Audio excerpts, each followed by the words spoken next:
Welcome to Hey Ghost Hey, the podcast about ghosts, ghost hunting, and other paranormal phenomena of the Pacific Northwest. I am your host, Charles Crooks, owner, tour guide, and psychic of Bellingham Ghost Tours. We are here because I like ghosts a lot. Now let's begin. Well, hello again, my friends. Welcome to the second season of Hey Ghost Hey. I'm very excited to be here, of course. I'm always happy to be here, especially to talk about ghosts. But we are also in the middle of a very busy Halloween season for me. This is probably my biggest one that I've planned yet. It's the third season for the tours. And besides the Fairhaven tour, the downtown tour, I also started a brand new tour that was really purely just a passion project, and that was the Practical Ghost Tour, called that because it was down in Coupeville, Washington, and that is the home of Practical Magic, the movie, where all the town scenes were filmed. So I show everyone the locations of where the movie used all the famous town parts, like Sally's Shop, for example, and to talk about some of the ghost stories of Whidbey Island. So it's my very first tour outside of Bellingham, and it's been a lot of fun to just talk about something that I love in a completely different place. So hopefully that one's going to come back around again. Not exactly quite sure when, maybe a day in February, we'll see.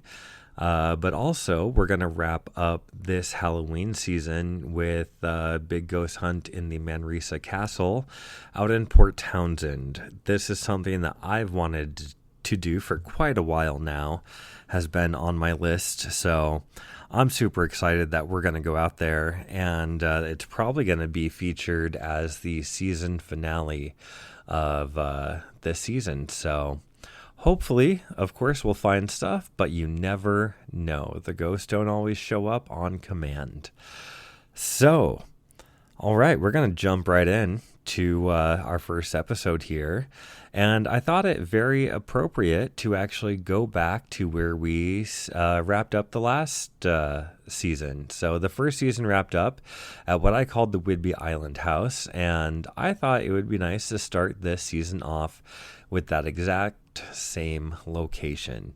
So if you listened to last season, I do not give the exact location of where the home is, other than saying it is kind of in the Coupeville and Fort Casey areas out on Whidbey Island.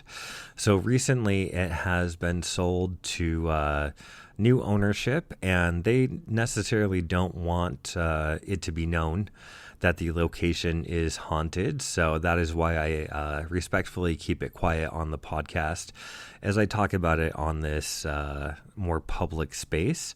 But I will say, if you happen to go on the Practical Ghost Tour, I do talk about this home on the tour and exactly where it is. So if you want to find where it is exactly, you've got to go on that tour for the specific details. So to start us off, of course, I'm going to kind of start like we would in the previous season and start with the history of the place that we are focusing on before we get into the investigation and any evidence found. Last season, when I talked about the area, I believe I focused on the Fort Casey aspect. So for this episode, I figured that we would focus on the town of Coupeville itself and the history surrounding that area. So as usual, I am just going to read something that I found from online. For this, we have Coupeville's history from historylink.org, and here we go. Coupeville is one of Washington's oldest towns and the seat of Island County.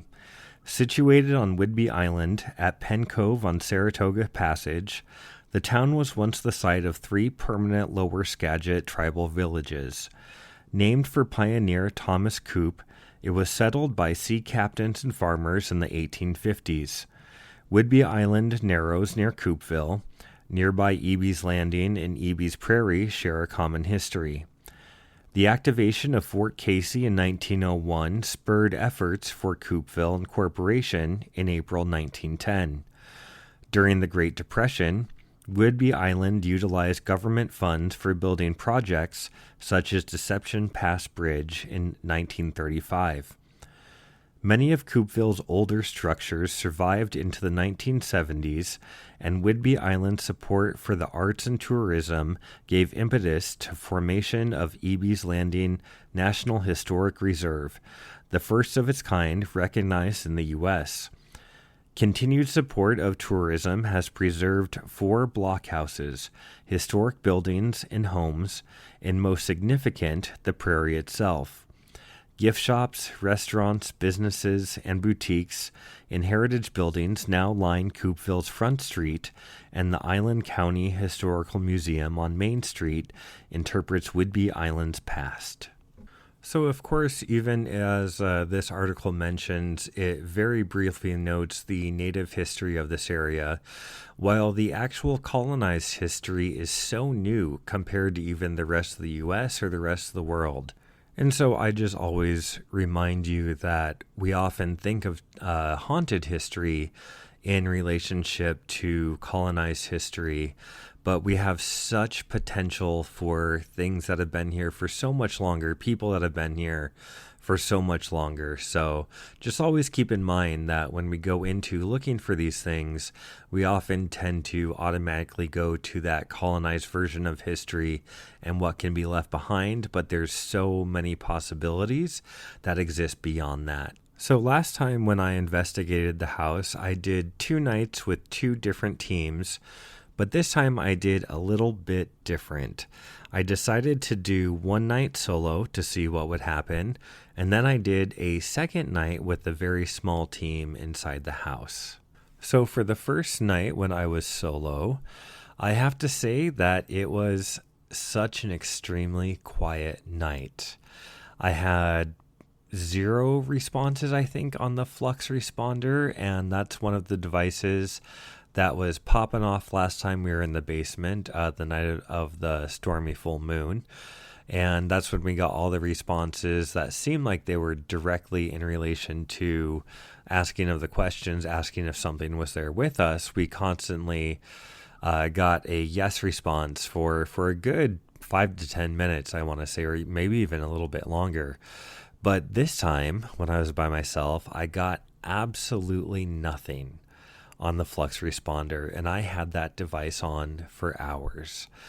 I also had the Ovilus going, and so if you forget, the Ovilus is the device. It's very popular on all the ghost shows right now, where it can supposedly pick up small fluctuations in the atmosphere, and then spirits can use those differences, I guess, to translate things into words so they can speak with us. So, of course, I've always wondered, how do spirits even know what fluctuations need to be made or how to even get the right words? So I've always been kind of skeptical about the device until actually this summer I did a investigation with the Good Time Girls, and so I will be talking about that whole story later on for another episode. But it really made me rethink the possibilities of what can come through that device. However, I will say most of the time when I do use it, I think it just kind of spits out gibberish, and it's really hard to really pin down anything unless you have words that are very specific to a history that is known. And I did not really get anything that I felt was super relevant on that first night. So I'm not going to lie, that was pretty disappointing. But also, I will say it is interesting that I have found that when I often go out to investigate by myself, I very rarely get any sort of activity or any sort of evidence. I often get things when I go on investigations with other people. Now, I don't know if that has something to do with the collective energy of everyone being together, or if that kind of amplifies things and makes it easier to collect stuff. I don't know, but it's a little disappointing to have so much quiet when you're by yourself. So I guess also at the same time, maybe a little reassuring, as that can be unnerving too if you're alone and you have stuff popping off.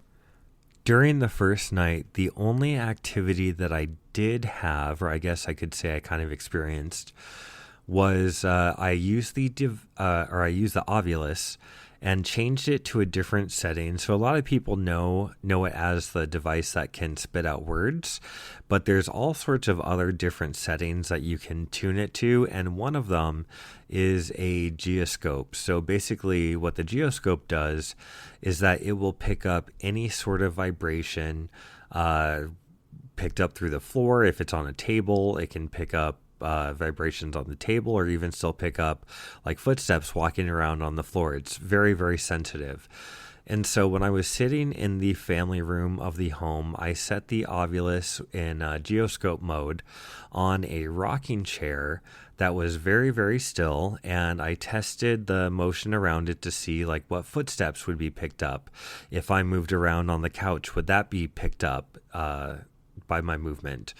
And so tested the various ways and sat for a while. And after I realized what it could or could not pick up from me, I did notice that there were very slight vibrations that were coming through from the rocking chair. Now, I did not see any movement from the rocking chair, so it did not physically look like it was moving.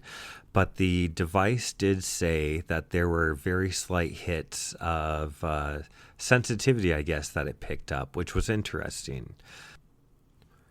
So the very next day, I was just sitting at the table in the kitchen having dinner and scrolling through my phone, and I think I had some music playing through there as well, but just kind of zoning out and giving myself time before the investigation that night started.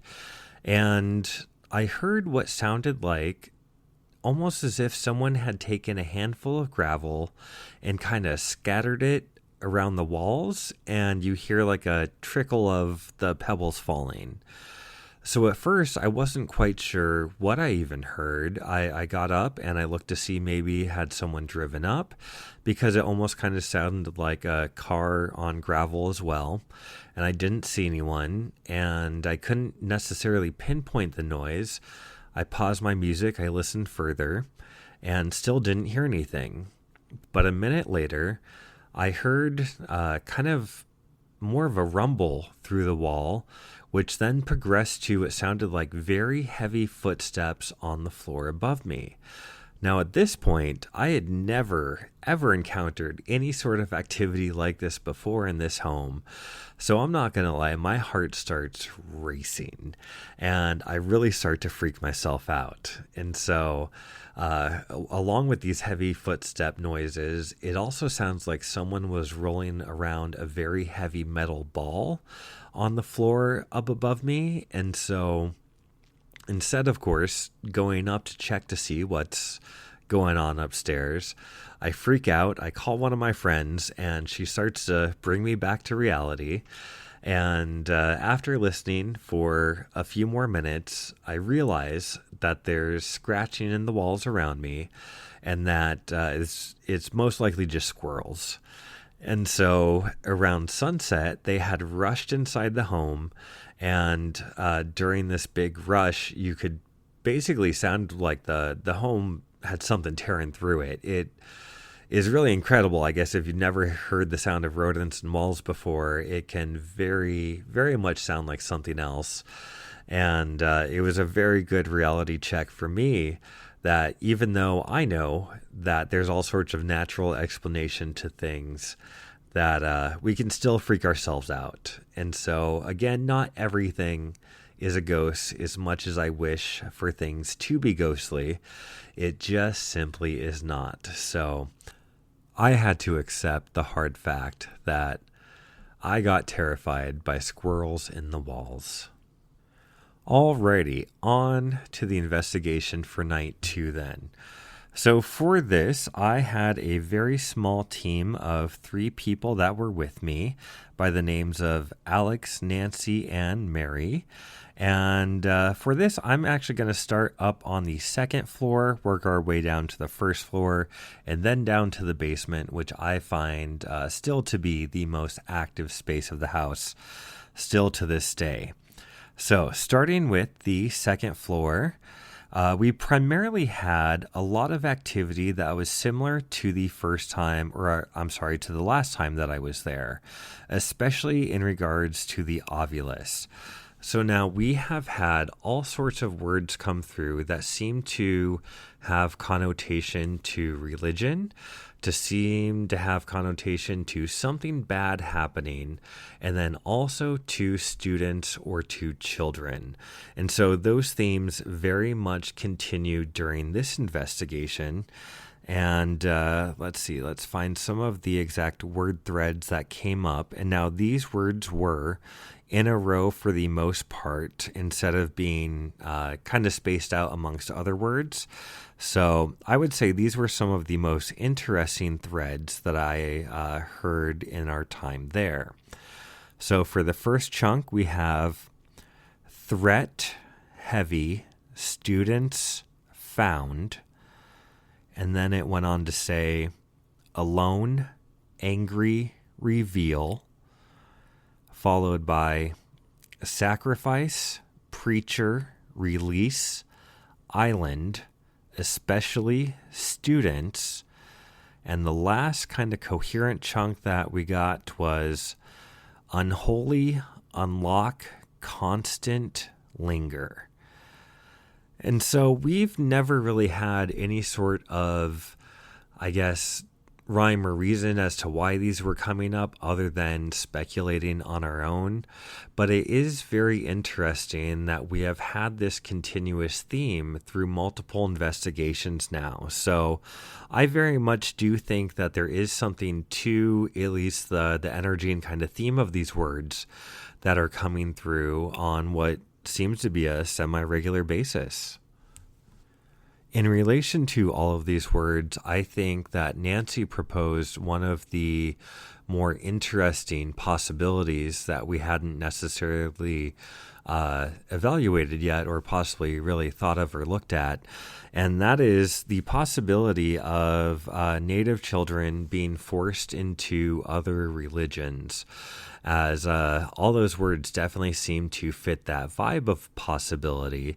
Of course, this is 100% just speculation on our own, as I'm not even sure of the exact historical implications of what that looked like for the island. But it definitely is an interesting possibility to consider. Okay, next up, we are traveling down to the first floor of the home. Now, traditionally, I have found that the first floor seems to be the most quiet of the home, where definitely the basement is the most active. And we seem to get, even though while the second floor is rather quiet too, we definitely seem to get those consistent responses that are coming through the ITC devices like the Ovilus and any other kind of phone apps. One of my favorite phone apps that I have used, and I think I've talked about this before, but I believe there are so many apps that I am very, very skeptical of, especially the phone apps, compared to the actual devices themselves, just because they are programmed primarily for entertainment.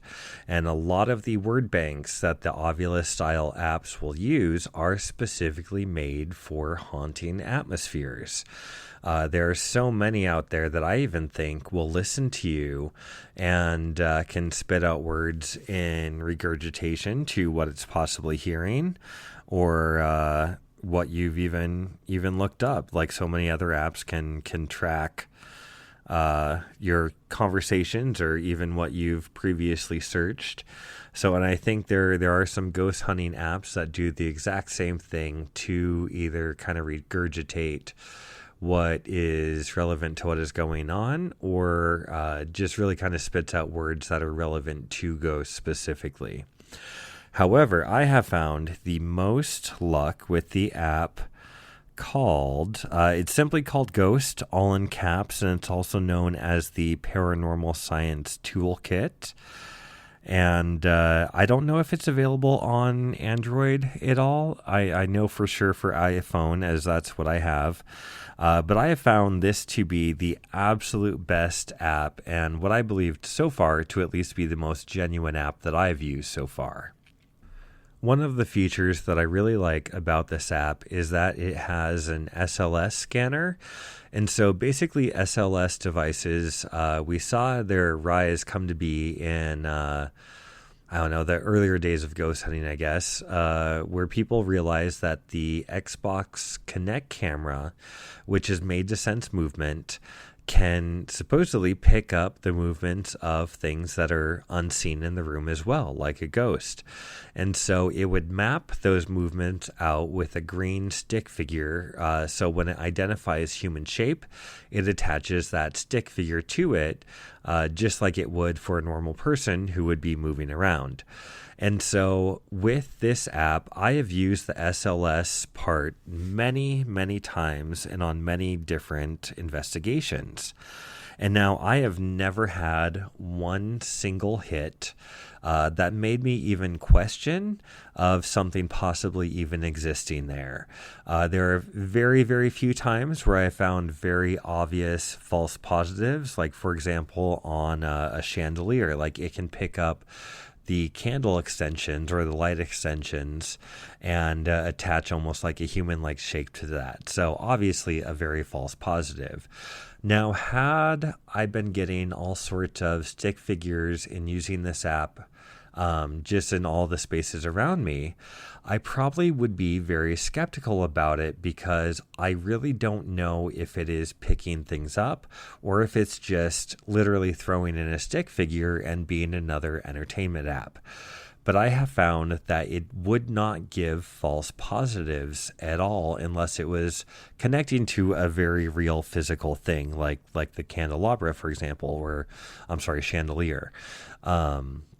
Or even like stair banisters, it can pick up and kind of identify anything that's long and tall with human shape. It will pick up and identify as a human, but those things are very easy to identify when it has a false positive. So by not having random stick figures show up, I honestly feel like I can trust this app a whole lot more than others. So the whole point of all that is to say that we were taking a break, just sitting around the table in the kitchen, and Alex downloaded this app for himself, and he pointed it in one of the corners of the kitchen, and near the microwave, it picked up a stick figure. And so he called it out to the whole group, let us know what he saw, and I pulled it up on my phone. And sure enough, in that exact same area, it picked up the stick figure as well. Now, what's interesting is that, again, if it would be a false positive, you would see consistency with it picking up that same shape. And this was not consistent when we scanned that area. I even moved the camera back and forth just to see if maybe it would catch movement differently, and that did not happen. So I genuinely think that it was really picking up on a shape that we could not see with our eyes.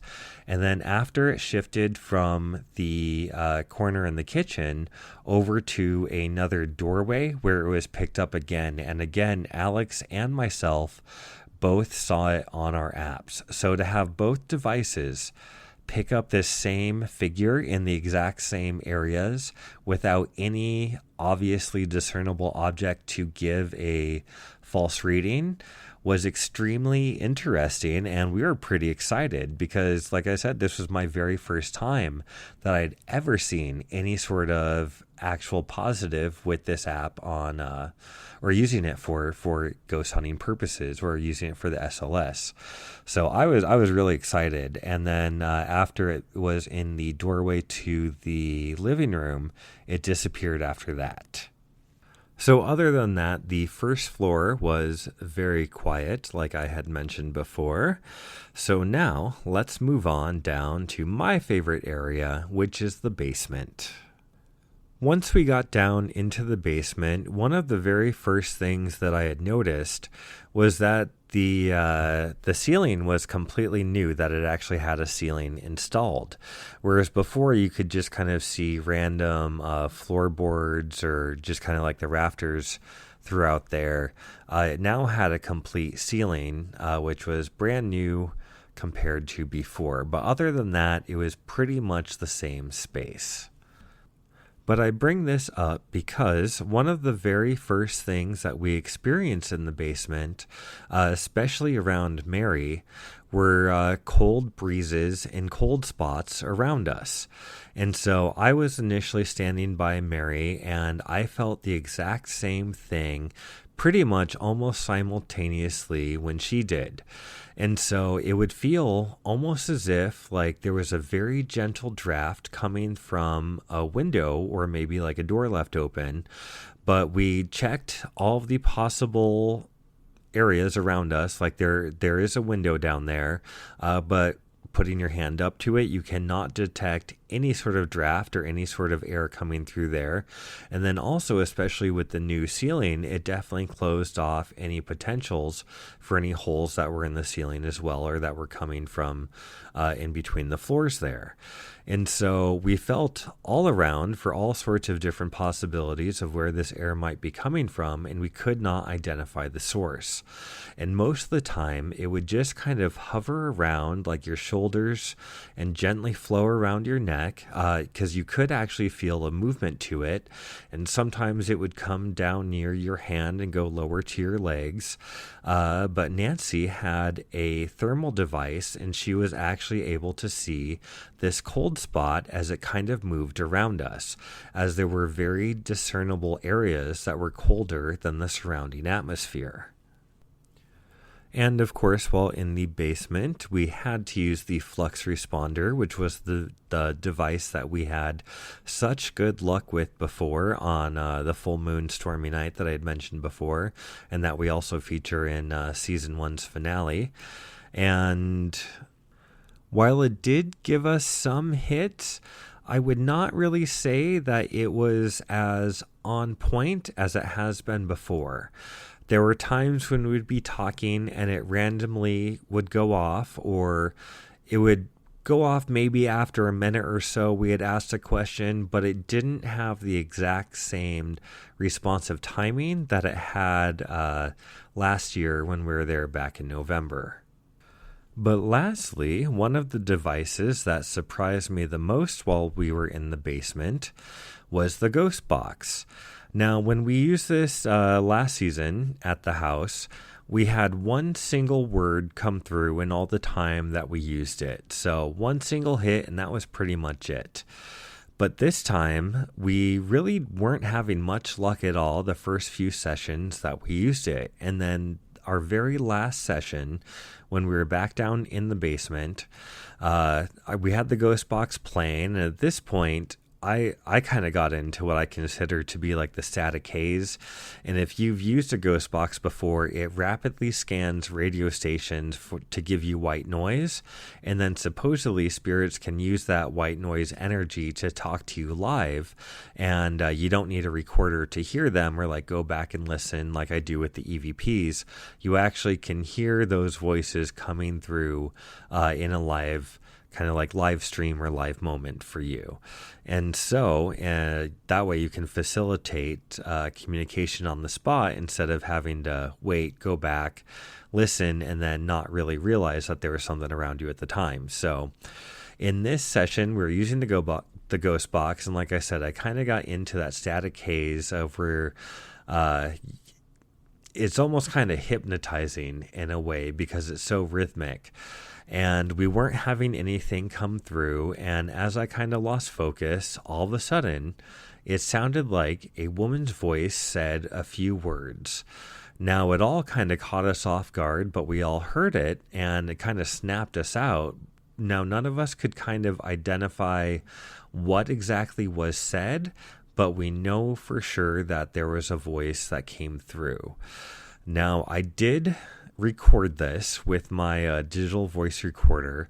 The only downside to it was that I had left my recorder on the steps, and so I was not holding it near the device, so it did not pick up as clearly as it possibly could have. So Lesson learned, always got to remember those little things too, that when you set stuff down, it might not record as clearly. So just always a good reminder, if you do your own ghost hunting, be wary of those things, especially like with audio, visual, anything that you want to be wary of how you are capturing them, because it does make a difference. So for this clip, I'm just going to play the initial audio unadjusted or unenhanced, and then I have a few enhanced versions. So here we go with just the initial audio clip as is.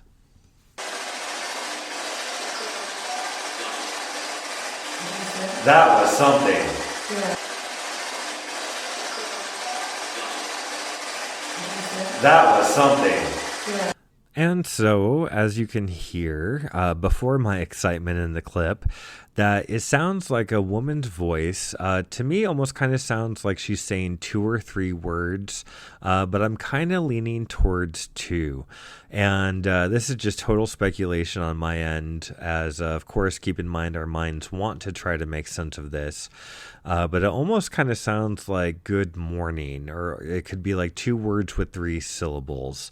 But I'm not quite sure. So here is another way of hearing that. Again, it's going to play twice.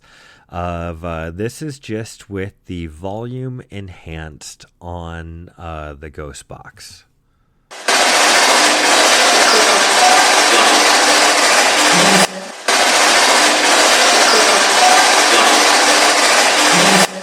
All right, so once more, that was just the volume basically turned up or enhanced on the Ghost Box as we're trying to focus on that mystery voice.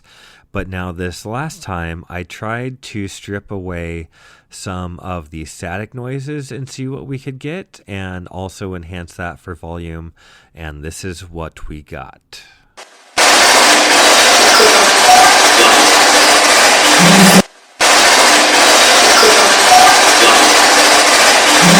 So on that one, unfortunately, I think with stripping the static, it also takes away a little bit of whatever that voice is itself, but it is definitely an interesting way to look at it as well. So if you hear anything, or if you can identify anything, please by all means reach out and let me know what you hear, because really I have no idea on this. And I think the unfortunate part is that I did not have my recorder right up to the device to fully get it. So lesson learned, but that is the way things go sometimes. So once again, if you have any opinion on what is being said, I would love to hear your thoughts on that. And you can always reach out to me on the socials or email bellinghamghosttours@gmail.com. All right, and that is going to bring us to the end of our first episode for Season 2. I thank you very much for being here as always, and maybe you're new, maybe you're not. But regardless, I'm excited for what's to come and see what we find. And I have dreams already, of course, for even possible seasons 3 and 4. But, plans change, and that's sometimes just out of your control. I had all sorts of dreams for season 2 on what I wanted to do, but of course, things fall through. You don't find evidence in places, and that's just how life goes. And so for the next 2 episodes, I do know that I am going to focus one more on Whidbey Island, and then 2 about some hikes that I went on. I went on a little haunted road trip this summer to see what I could find. So that's going to be our next 2 episodes. And just like last year, I am going to have a Halloween bonus as well. So as always, thank you so much for joining me today. I really appreciate you being here. And of course, as always, I appreciate you staying open. So thank you so much for being here. And as always, stay curious, my friends. Until next time.